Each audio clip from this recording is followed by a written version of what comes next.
Papa Puwade, Uga for me Fata, Uga for me Atma, Uga for me Jackie Chan, Iyega Puwade, Uga for me Toglo.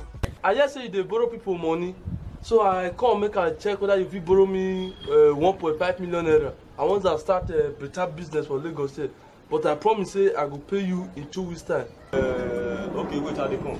The 1.5 million naira be that.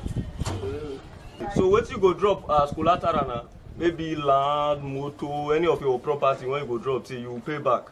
Now the collateral be that. What? Phone card?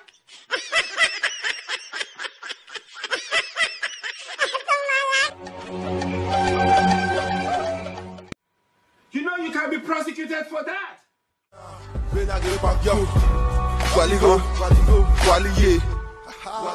Hello, 16 days don't pass now. What's happen? I never come hear from you again, bro.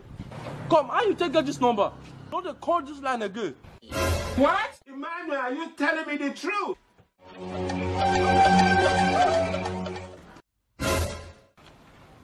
I miss Nigeria. The what? No place like home. I'm going back to my house. Phone card?